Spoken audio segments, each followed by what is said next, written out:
What is going on, Internet? Eric Bandholz back again with another e-commerce conversations. I hope all is well on the other side of the Internet. On the other side of the Internet for me, it's you guys again, doing another solo episode, and figured I've got some things to talk about, some things to get into, kind of get your noggin going a little bit, maybe think about things in a different perspective. I've been hanging out on X, as you know. If you don't follow me on X, go ahead, do so. One of the former guests of e-commerce conversations and a guy I recommend that you follow, Molson Hart, tweeted about this recently. He was talking about how every entrepreneur should have two businesses. One business, you just kind of like get bored, you start breaking stuff within your business to start fixing it. Three businesses is a little more, little too much of a handful, I guess. A little bit too much distraction. But two businesses is kind of that sweet spot where you've got one up and running. This is all assuming you've got one up and running. You got one steaming along. It's kind of established. And then you got your moonshot. You got that business that you're just like, like, here's all the things broken and wrong with my current business. But I think, if I come out with this business, that there's going to be more opportunity to scale. Or maybe it's not so much a moonshot idea. Maybe it's like, all right, my current business requires like a lot of hands-on work. I have to be in the office. I have to be in the warehouse. I have to do all this. My next business, I'm going to build it for freedom. And yeah, we're not going to make as much money. We're going after a smaller market, but I want to do it in a way where, all my employees are AI bots and super streamlined, super low volume, high margin, but it allows me to do the things that I want to do. So your second business is kind of like working on building that perfect thing. And the beauty is like you just put a little bit into it and maybe it takes off, maybe it fails. I've had a lot of failed projects in the past 14 years. I kind of agree with this. I have another friend who will be on the show. We're going to record a live podcast at Sub Summit in Kansas City. I think that's around like May 15th. If you have any kind of subscription business, come visit me down at Sub Summit and say hi, learn a couple things about subscriptions, how they're doing. We'll be recording an episode on kind of best subscription practices. But this is almost the exact same story for the guest I'm bringing on there. He had one business, actually a business pretty similar industry as me. And he bought another business and kind of went nowhere with it, but ended up finally developing a product that has exploded his business to 8 figures in a very short period of time. And I don't want to, I don't want to put the cart before the horse because I want to share that podcast in a couple months. But I was talking to him about it, and he's like, it's kind of like shots on goal. Like you just need to keep on like coming out with products. You need to take risks. Obviously not big bets that's going to put you out of business, but you need to have shots on goal. And most of them are going to be misses. If you look at hockey or soccer, most of your shots on goal are going to be misses. But eventually you will get that one that kind of hits hard. So it doesn't necessarily, like this podcast, obviously we're talking about second businesses, but it could also be a new product line within your current business. So I want you to think about that. Now, I'm coming at this from an e-commerce perspective. I'm a big believer in e-commerce first. I love e-commerce. I know it comes with a lot of warts. It's probably the hardest business. I think maybe that's why I'm drawn towards it, because the problems never stop. If you are, it will keep you mentally stimulated for a very long period of time. Whereas I feel like some of the other products and companies, you can, once you figure it out, it kind of gets boring. Nobody ain't got time for that. So e-com is a great industry, incredibly challenging. Nobody makes any money except for the few people who do. And it's still worth it. It's still worth it. Eventually, if you suffer long enough, you'll kind of figure it out. And there is a lot of great opportunity in that. And especially e-com, where you're developing and designing your own products. You're leaving something tangible in the world. Like let's say I've got these bottles right behind me. One of my customer uses them. It ends up in a landfill and it gets buried. And then in like 3,000 years, some archaeologist comes by, starts digging a hole and uncovers my beard brand. Uh, rollerball fragrance here, the black sales fragrance that we just launched. And he's like, oh, this is interesting. I wonder if people really like this or how was it used? What kind of lasts. So with physical, tangible products, you get that. You get to leave a mark on humanity, really. You get to leave a mark on the world. And software, you make things more efficiently, but I think eventually all the software is going to get evolved or replaced in time. And there's not going to be that same kind of legacy that you're going to get with a physical product.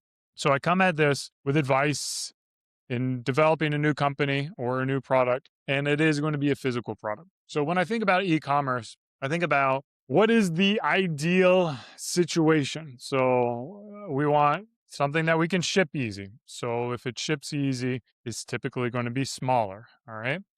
We want something that is consumable so that if we acquire a customer, that they can come back and buy 2 or 3 times. So and then we want something that's high margin. So there's a little bit of value and prestige. There's certainly opportunity in mass market things, but when you have to spend a lot of money on meta to acquire customers in the early days, typically a low margin product is going to be quite difficult to get off the ground from an e-commerce perspective. Again, we're coming at this from an e-commerce perspective. If you want to build a retail business, the numbers may look completely different. Good on you. And we'll actually kind of branch on that a little bit. All right. So it's small, it's high margin, it's consumable. And the final thing is there's a large market for it, and a large enough market for it that you can really kind of niche down and be very specific with the customer who you're trying to target. So it allows you to set a little bit of differentiation to be able to connect with your intended audience and carve out a little piece of that. So consumables, when you think about consumables, what are those? What are those? Like, we're brainstorming here, man. Like, we're getting ideas going. Like, how am I going to sell something that gets worn away? Is Sean Frank, who's been on my podcast many times, who sells wallets. Are wallets consumable? Like, you come out in new versions, you can kind of make it fashion. Are clothes consumable? You go through them, you wear them, they get holes in them. You could argue maybe a little bit consumable aspect to it, but the reality is those are more, I don't know if they use the term durable goods or not, but they're going to stick around. And then if somebody adds on, it's because they got that a little bit of consumerism in them. They want to do a little bit of collecting. They want to stylize a little bit more, and there's certainly opportunities for that. Apparel, of course, is a huge industry. Everybody wears clothes, and you can pretty much sell to 7 billion people around the world. So that's a really big addressable market, and there's ability to really carve out that niche. But it does get challenging apparel because you got different body shapes. Now you're dealing with returns, and maybe the margins are a little bit tighter because it is such a big industry. There's been this really competitive drive to get the costs down, the Zaras and the Uniqlos of the world.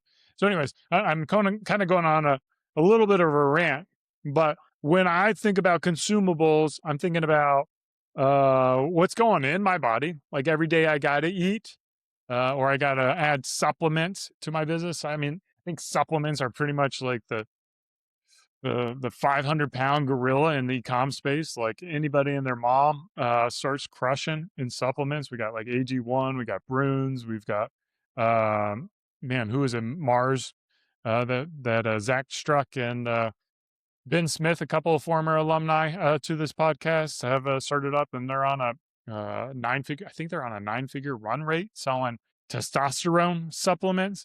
Freaking baller kind of business. So supplements, yeah, crazy. Huge addressable market.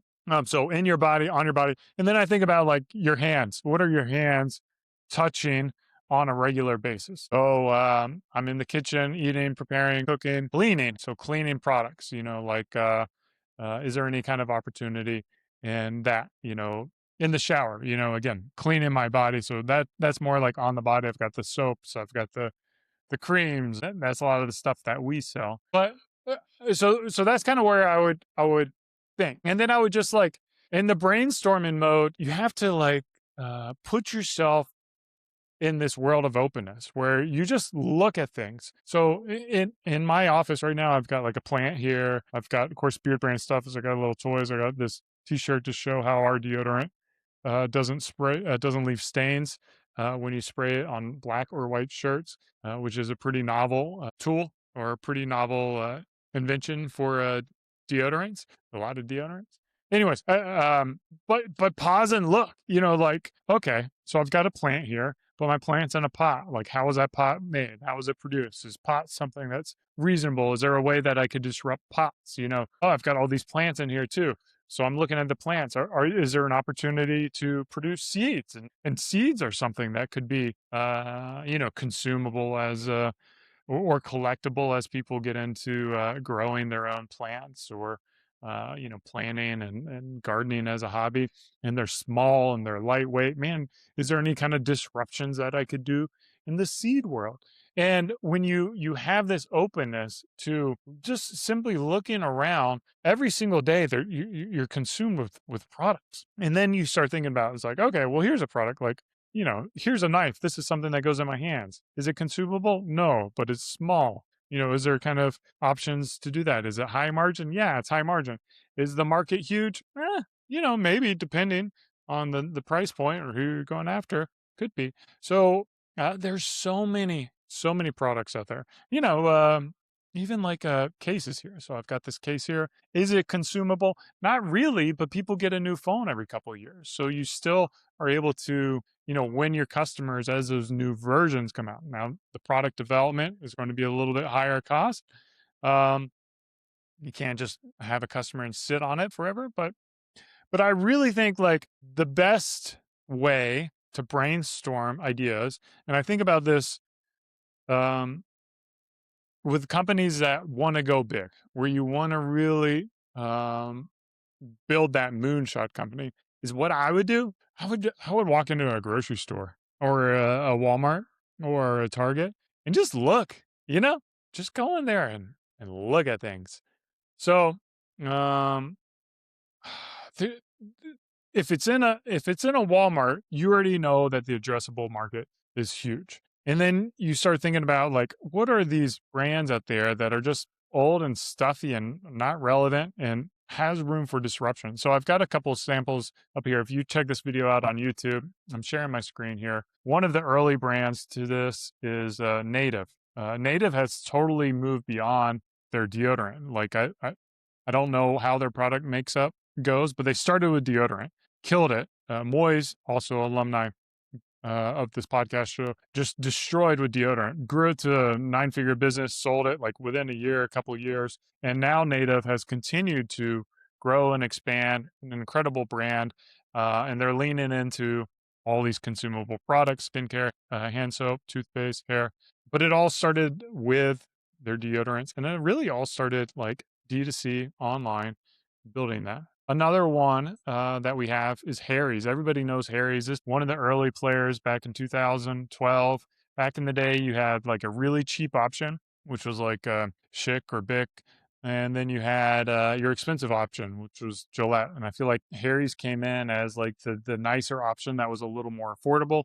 And again, they came in with that D2C aspect. They're one of the founders, I think, spun off from Warby Parker, and they kind of did the sunglasses shake up coming in there. So there's a lot of like, these are staples. Like deodorant has been around for, 75, 100 years, something like that. And the product, they got in with the natural angle, which was not something that the other brands were doing. The Old Spices and the Doves and the degrees of the world. They weren't really innovating, so it left a huge opening in the marketplace. Razors, consumable, again, another great example of a brand that comes in, disrupts, and has really grown to the point where they're now competing directly against Gillette and competing directly against Edgewell, which has Schick, and beautiful products. They've, of course, grown into, skincare products, hair care products. They've gone beyond the blade, I guess is their tagline. Then, this is probably not a direction that I would recommend, but it's also interesting to look at. There's been a ton of like foods. So right here, if you're looking at my screen, I've got 7 Sundays. This company came in, realized that cereals, pretty much all cereals, are using glyphosate produced wheat and a bunch of like high fructose corn syrup, and they just wanted to have a cleaner granola or a cleaner cereal, and as a higher margin. Now, granted, food and well, I don't know what their margins are, but I would imagine that it's a higher price point than a lot of the cereals you're going after. I think another company that did a significantly good job, in my opinion, is Goodles. I don't know if you've heard of Goodles, if you have any kind of kids that eat mac and cheese, but they came in with, like basically protein mac and cheese. And they've got this beautiful design. It's bright, it's colorful. They got kind of like cheeky names that, like Shella Good, Twist My Parm. All right, so people are liking that. They're almost kind of targeting adults who want to have mac and cheese, and then when the adults have it, the kids also have it. So your kids start eating bougie um, mac and cheese. I think Annie's kind of came in here with like a little bit different vibe, and then like Kraft has just been on the downfall. So there's a lot of room and opportunity for. You look at these established brands, it's like, oh, why would I come in here when Kraft has been doing it and they have 80% of the market share? And I'm like, dude, they have 80% of the market share. They have no reason to innovate. They have no reason to update their stuff. So they are leaving the doors wide open for people to come in and innovate and, take their lunch money basically. And that's what these brands are doing. Goodles, 7 Sundays are going to come in and carve out more and more shelf space of these really legacy brands. So when you go into your grocery store, when you go into Walmart, when you go into Target, and you just look at the shelves, where are the shelves filled with brands that have been around forever? Brands that that you don't think is opportunity for disruption. Feastables came at it against Hershey's. Feastables was Mr. Beast's chocolate company. Chocolate might be. No, I wouldn't want to ship chocolate. God, can you imagine that? How much melted bars you'd be dealing with and people complaining about that? Shipping chocolate. But yeah, like, so that's the thing. And then we think about like, well, how do we innovate the product against the incumbents? And that's where I think about, thinking or understanding how a larger company thinks is basically they're run by a bunch of middle management who have been promoted, and know how to play politics and know how to like pat themselves on the back. And generally, they don't know how to innovate. They don't know how to take risks. They don't have the confidence to take risks because they know if you take risks and you get it wrong, then all of a sudden you're going to get fired or you're not going to get that promotion. So the way you get promotion is by cutting costs and raising prices. And so they just make these incremental changes where they show that they're making all this money, and then they get promoted. They end up as like a CEO of the company, and they're just frankly not going to innovate. Most of these giant corporations, and I think they realize that too. I think they understand that, and because they understand that, they choose to purchase proven winners. So that's where your opportunity as an entrepreneur comes in the game. Is like, all right, my goal is to create new winners in the space. Find out where uh, the market is not up to date with the needs of the consumer. Introduce that brand, and then you have that exit already lined up. So you're like, okay, Kraft is really missing the mark here with their mac and cheese. I'm going to come out with this mac and cheese brand that's high protein, colorful lights, and now all of a sudden we got Kraft, licking his chops, being like, hey man, I'll throw you a couple billies. That's billions for those who don't know. To Goodles, and then I'm going to look like the greatest person ever because all of a sudden we got this cool brand. And then once they get Goodles, they're going to like make all the ingredients junk, like destroy the soul of what made it.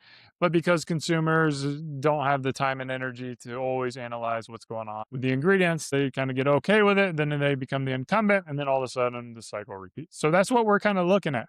What are those things that where you can innovate? So innovation is happening through better product. Like, let's call it that. You got better product with the Goodle. I assume Goodles, higher protein, or at least better product from in the eyes of the consumer, and that's all that really matters. So yeah, that's one way to distinguish. I think another way to distinguish yourself in the marketplace is effectively the same product but better packaging. I think this is an opportunity that a lot of entrepreneurs overlook, and how I would approach this from a brainstorming idea is, again, like, have the awareness of all the products out there, be aware of what could work, and then go to some like packaging trade shows. Go out there and see um, what you could do. Maybe like um, just let those ideas come in and flow. There's a cool company, Drunk Elephant, Texas-based company, I might add, and they sold recently. I think they sold. When I say recently, it was it was probably like 7 years ago now. But Drunk Elephant, I remember they had some really incredible packaging designs. I don't know if it was novel to them if they developed it, but you could basically with one of their products twist the cap and like pump it, and then product would come out of the top, and then the top was almost kind of like this mixing bowl. You could mix products together on the lid and then apply it to your face. And so they're able to pair, like their product innovation, which was basically no fragrance, which, we could argue, is that really innovative or not? But a lot of brands weren't doing that at the time, and a lot of people were seeking that out. Basically, skincare without fragrance plus innovative packaging that is different and unique, and really offers an experience to consumers that they haven't had before with effectively the same product. That gives you an opportunity. You can duplicate a product and make the packaging that much more innovative, and then all of a sudden you're able to differentiate in the marketplace. And then the third way, it's kind of, I've kind of touched base on this a little bit, and I want to show you an example of a brand that I think does it. Let's say they do. Really, are they doing all three? Yeah, let's say they're doing all three really well. So one, you have, well, two. We'll say two because I haven't used the product. I don't know how innovative the product is. But the third way is going to be relevant branding. I think, a lot of times brands are bought into their brands, and it is what it is. Like Nike is bought into this, just do it, and athletes. And what if the market changes where people don't really care about sports or athletic performance or at home fitness or whatever? There's just this huge shift. They're kind of bought into that. Like if they want to go outside of it, they really can't. They're this giant, oil tanker that takes 20 minutes to turn. And even then, they might not be able to turn. They may get stuck in the Suez Canal if they try to turn. So they just have to plow forward. Whereas you, the small, scrappy entrepreneur, you get this ability to be like, I can throw a couple G's at this. I could throw a 10 G'er. I'm a little loaded. I got 50 G's burning a hole in my back pocket. Let's go ahead. Let's give it a shot. Let's see what we got. So you come in with some more relevant branding, like let's really get that vibe. So I kind of talked about it with Goodles a little bit. Goodles has, I would say, they've got the more relevant branding. They've got a more innovative product, only because I know the product. Well, don't say I know the product well. I think it hits the desires of the product. Everything's protein, right? Everything's protein right now. So they come in with that. But this brand here, really cool. It's called Vacation. Vacation.inc is the URL. I don't know if you've seen it or not. It almost reminds me of a little while ago, we had a brand called Pit Viper. Pit Viper had these really cool retro inspired glasses from the 90s, and Vacation's kind of doing this. This is maybe a little bit in the 80s, a little late 80s, early 90s. This is the vibe they're going for. And you come in here and the vibes, man. Let's just talk about the vibes. They're there. They're basically doing packaging that was done 20 years ago because it's 20 years old. It's like the Solo Cup, man. Not the Solo Cup. What's that little jazz purple and blue squiggly cup? It's not a Solo Cup. I don't know, it's got a pattern to it, but you guys know what I'm talking about. The little white paper cups. I think it's called Jazzy something. But anyways, it's from that era. They're using, these old school fonts. Now, is this timeless? I don't know. Like, is this a flash in the pan? I don't know. Is the founder having fun? I bet you they are. I bet you they're friggin' digging it. They're like, oh yeah, we're doing all sorts of cool stuff. We're doing cool fonts. We're doing a little bit of movement on the website. Things are wiggling around a little bit. You know what? We're going to put sunscreen in a whipped cream can. We're going to call that whipped cream. Yeah, sunscreen. No, screen. We'll call it a whipped screen. Whipped sun. They're whipping up something in there. Sunscreen mousse. Is that a product? I've never seen it before. Maybe it existed before, but we've got a little bit of innovation in our product. We've got innovation in the packaging. So now we've got sunscreen that's in a whipped cream aerosol can in that nozzle and making little foam balls. And then you got this cool branding, this 80s vibe branding. And then you've got, what do we got? We got a consumable product. We got a product you're going to need every summer. You're going to go through this. You're going to be hanging out on the beach, getting the rays. Held off a Michael Jackson joke about standing on the beach. We won't say that punchline. We'll keep it PG-13 here. So vacation, they're doing a great job. What are their numbers? I don't know. I'd love to get the founder on here and kind of talk about how vacation is doing, how they're growing. What do we got here? We've got jobs. How many open positions they got at vacation.inc. Let's see here. We got 4 jobs opening. So they got 4 jobs opening. They're hiring. They're growing. And they're making moves. So what I want to wrap up on is where you should not go for ideas and inspiration. And it's really what you're doing now, podcasts. I don't think it makes sense to come in and listen to podcasts and be like, oh, this guest is doing X, Y, and Z. I'm going to do the exact same thing. I'm going to come in and, copy them. I'm going to be, like the urban beardsman. I want to sell beard care products. I mean, there might be some options for that, but what you're trying to do when you follow these stories of brands that are disruptive is like, we're not even, vacation hasn't really even proved viability yet. Or yes, it's cool. Yes, you could come out with something similar, but you start like really carving up a small pie that's not yet proven to be big, and you're always going to be chasing the tail feathers. You're always going to be the second. So what I want you to do is like see a brand like Vacation and like analyze what is Vacation doing, and then how can I implement some of the things that they're doing for a different product where it's not currently happening, right? That's how I want you to think about brainstorming.